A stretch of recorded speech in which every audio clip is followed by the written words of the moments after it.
India, 66 years of independence.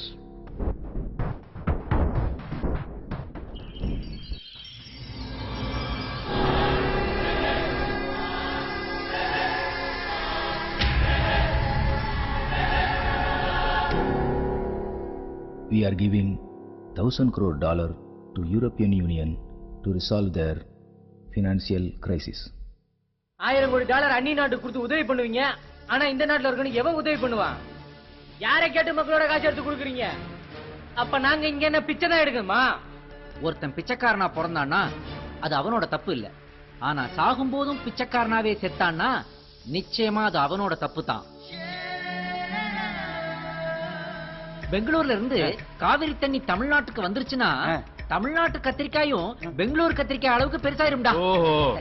ஒரு ஏழை தட்டுல இருக்க சாப்பாட்டு அளவை விட ஒரு பணக்கார யூஸ் பண்ற ஷாம்புல புரோட்டீன் அதிகமா இருக்கு. மிக மிக அழகிய பயணம் நீ தந்தாய், அடிக்கடி தனியொரு மயக்கம் நீ தந்தாய். எனக்கு மட்டும் லோன் கிடைக்கட்டும், உங்களுக்கும் இந்த ஊருக்கு காய்கறி அள்ளி கொட்டுறேன். அப்படி ஒரு வாய்ப்பை கடவுள் நமக்கு கொடுப்பான். அதை நாம சரியா பயன்படுத்திக்கணும். திருச்சூரு கதகளி என்னை தொடு, திருக்குறள் உதட்டினில் முத்தம் கொடு. Bhaiyo aur behano, per day with 28 rupees, a man can live happily in India. ஒரு தோசையே 25 ரூபாய். என்ன கணக்கோ என்ன பிளானிங் கமிஷனோ. நம்ம நாட்டுல பிறந்துட்டு அதிகமா ஆசைப்படாதீங்க. என்ன நினைச்சிட்டு இருக்கீங்க சார்?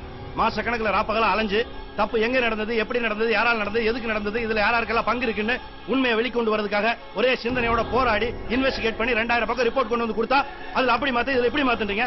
அப்ப நாங்கெல்லாம் முட்டாள்களா? எதுக்கு சார் கோடிக்கணக்கா செலவு பண்ணி இப்படி ஒரு சிபிஐ விசாரணை?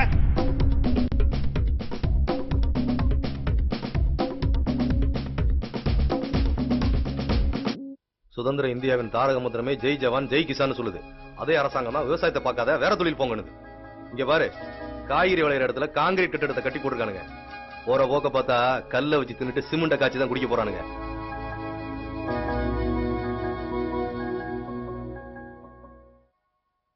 தீவிரவாதியின் தீவிரவாத செயலை விட கொடூரமானது ஒரு நல்லவனின் அமைதி.